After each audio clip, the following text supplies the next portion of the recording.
Ako tong video ito para for awareness na rin po sa ating mga kababayan na walang masyadong alam sa pag-appraise ng ginto. Kasabay nito, sa pagtaas ng ginto, tumataas din po ang mga sindikato. Yung pansindikato po ng paggawa ng mga fake, katulad ng mga bomba, mga gold field, ng mga ginto po, no? So makikita natin yan, marami yan, lalong-lalo na sa Facebook. Napakarami yung nagbebenta ng bomba or fake ng mga ginto, ano? Kung hindi man siya masabi natin totally na fake talaga, ay yun yung mga bomba naman. Dinadaya naman nila yung yung bigat ng jewelry, no? Kasi dinadaan nila sa per gram. Kasi yun ngayon no? Ang bintahan kasi ngayon at bilihan ngayon ay per gram ang pinag-uusapan. Per gram na po, dahil alam na po natin lahat, napakabilis ng pagtaas ng ginto. Kung bahagyang bumababa, pero babawi naman siya agad ng pagtaas, best, no? Ngayon, gusto kong ituro dito sa aking mga kababayan, sa aking mga kabest, yung mga basic technique po sa pag-determine, no? Pag-appraise ng isang jewelry. Mga basic technique po. Kasi ako man, nung ako'y nagsimula pa lang sa appraising, no, kasi galing po ako sa isang pawn shop company. So maraming trainings po akong na-experience, no, nadaanan na workshop. Ngayon, best, isa yan sa mga tinuturo namin na hindi ko makalimutan, yung basic technique. Dapat may batayan kayo. Lahat naman ng appraisers, lahat naman ng mga tumitingin ng ginto, sa buy and sell man, sa mga pawn shop man, lagi silang may batayan. Yung basic technique po, laging ina-apply yan. May eksperto ka man, lalong na, pag hindi ka expert, lagi mo dapat panghawakan o lagi mong ina-apply yung basic technique sa pag-appraise ng ginto. Best, no? Ano itong mga ito? Sasabihin ko nyo sa isa-isa yung basic technique ng pag-determine o para ating malaman kung fake o real gold ang isang jewelry. Best, no? So, 4 lang po ito. Sandali lang po ito. Pakinggan nyo lang po. No?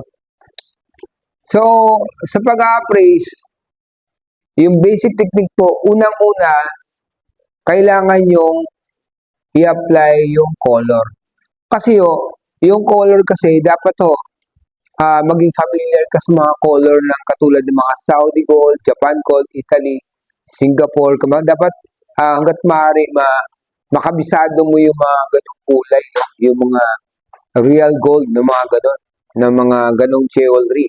Para once dumating maka-encounter ka ng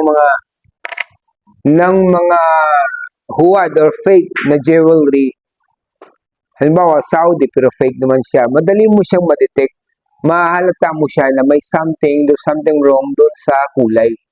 Best. Pero kung sakali, pag-apply mo sa color, okay naman ang color ng isang jewelry. Sa tingin mo naman, okay. Pasado sa tingin mo. Best. Ang susunod na i-apply mo ay yung number 2, yung weight, no? Timbang.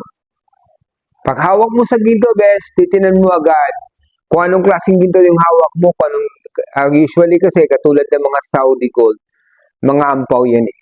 So kung nakahawak ka ng jewelry, pag hawak mo pa lang, ampaw naman siya kasi Saudi, no? Okay, kulay, Saudi ang kulay niya. Pero pag hawak mo ganun, hindi naman siya tukma dun sa laki ng jewelry. Dahil Saudi siya dapat. Supposed to be Saudi ay ampaw yan. Hollow gold yan, no? Hollow jewelry yan. Pag hawak mong ganyan ay mabigat na dapat expected siya na magaan siya dahil hollow siya. Katulad ng mga Saudi, ano? Doon na, i-ma-apply mo yung weight technique, no? Yung technique na yun, yung weight, yung basic na yun, yung batayan mo, doon mo na ma-apply yung weight, no? Pag may problema doon sa timbang na hindi naman usual yung timbang niya, isa yan sa pwedeng pagbabatayan mo na fake yan or di kaya may bomba yan, no? Kasi doon sa bigat niya. Katulad ng Japan, dapat expectedly ang Japan ay solid po yan, dapat mabigat yan. Ay kung hawak mo ganyan, magaan. So may problema sa weight po. Ngayon, kung halimbawa, okay naman ang color, okay naman ang weight niya, no? Yung craftsmanship po. Titin mo yung yari. Yun yung pangatlo na basic technique. Yung yari ho, titingnan nyo. So, kailangan po talaga, kapag gusto nyo talagang matuto at bibili, mag-invest ka sa mga ginto, dapat talaga alam mo ito no? So, dapat meron kang loop lens. Loop lens po. Yung ginagamit, yung magnifying glass po, ginagamit po ng mga appraisers yan. Yan, katulad po niyan, loop lens po yan. Na nakatago lang kasi loop lens ko, kaya picture na lang pinakita ko sa inyo. Dapat to, mayroon kang ganyan. Bakit kaya may loop lens? Para ho, yan ang gagamitin mo para titingnan mo yung yari, yung paggagawa ng isang jewelry. Kasi halimbawa ho, imported naman. Yung color, pasado, okay sa'yo. Yung bigat, okay naman sa'yo. No? Halimbawa, tingin mo naman, ganun, ganyan, no? Okay naman ang bigat sa tingin mo. Yung yari naman mo, best, titinan mo naman, kasi usually po, yung mga tulad ng Saudi gold, tinataniman nila ng bomba, no? Yung bomba gold na sinasabi, nag-i-inject sila doon, naglalagay sila ng something na mabigat, no? Na iba other method. So, maghanap sila ng isang parte dyan na doon nila i-open para doon nila i-inject, doon nila ilalagay ang pampabigat, yung bomba po, no? Maaring sa likod, kung ba sa measuring, maaring kung may napansin ba kayong mga measuring na may parang may onyx sa may gilid, no? May isang stone, pwedeng tanggalin nila yan, doon i-inject yun, no? Doon i-inject nila yun, babutasan nila yun, no? Yung mga pino na mga metal, mga tulad ng stranded wire, no? Ilalagay na, yun ang mga experience ko dati, stranded wiring, nilalagay nila. Halimbawa gano'n, no? So, sa loop lens po, makakita mo, masasilip mo doon, through magnifying glass, kung may problema doon sa yari niya. Kahit imported yan, so magkaroon ng problema doon sa mga yari, may mga gilid-gilid niya, makikita mo doon. Kung may problema, yung jewelry na yun. Okay po, halimbawa, okay na tayo sa pangatlo, no? Ito naman pang-apat, best. No, pang-apat. Yung pang-apat natin, connected naman ito sa number 2, yung weight, no? Yung pang-apat, yung sound. Yung sound technique po. Ba't kailangan din ng sound technique? Yun po kasi yung best, yung gagawin mo, halimbawa, isang measuring. Let's say measuring, or pulsera, o ano man, no? Pulsera. Let's say pulsera na Italy, or measuring na Saudi gold, halimbawa ganyan. Yung halimbawa, measuring po, isa-sound technique mo siya. Ibig sabihin, yung best, ibabagsak mo siya, halimbawa, sa stone, sa black stone, no? Ibabagsak mo siyang ganyan. So, kung may problema doon sa bigat niya, o may problema doon, may tulad ng mga bomba, gold, so pagbagsak mo doon, isa-sound technique mo siya, mahalata mo siya, na may problema doon sa loob. May nilagay na bomba, pampabigat, doon sa jewelry na yun. No? May problema. Ganun po, best, no? Kaya, may importante din ang sound. Yung sound, mahalata mo rin yung sound ng isang real gold po, best.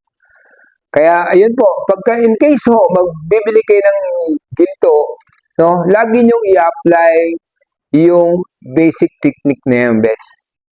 No? Malaking porsyento na hindi ka mapipiki. Kasi lahat, kahit eksperto po, kahit saan kayo pupunta, yung mga nagbabayad sa mga expert na po yan, pero ginagamit nila yung basic technique. Yun yung mga technique po para may iwasan mong makakuha ka ng fake. Yung iba pa nga po, hindi pa sila kontento, no? May pangputol pa sila, pinuputol pa nga nila ngayon, pinuputol na yung mga magbebenta ka ng ginto sa isang pwesto, puputulin na nila kahit buo yan. Best. Yun na po, best, no? Gusto kong i-share sa inyo. Kung gusto nyo matuto na pag-appraise, dapat malaman nyo yan at dapat lagi mong bit-bit yung basic technique ninyo. 4 basic technique sa pag-determine or sa pag-apply, sa pag-appraise ng isang jewelry. Yun lang po, best. Sa panapadaan sa aking channel, please subscribe po for more tips and guide. Meron mo nga pala akong FB page. Sana po, i-follow nyo rin po ako doon. At kung may gusto po kayong malaman, pwede kayo mag-comment dito or mag-chat kayo sa akin direkta kung may mga something kayo na gusto ibebenta. No? Kahit ano po, mag high-end watches man yan, jewelry man yan, kahit anong klase, diamonds man yan, i-chat nyo ako, matutulungan ko kayo sa mga bagay na yan. Kasi marami akong kakilala dyan sa Metro Manila po, kahit nasa Visayas ako ngayon, sa Metro Manila po, alam ko kung sinong barat dyan at alam ko rin ang patas bumili ng ito o ng mga jewelry ninyo, best. Yun lang po, best. Hanggang sa muli po. Bye-bye.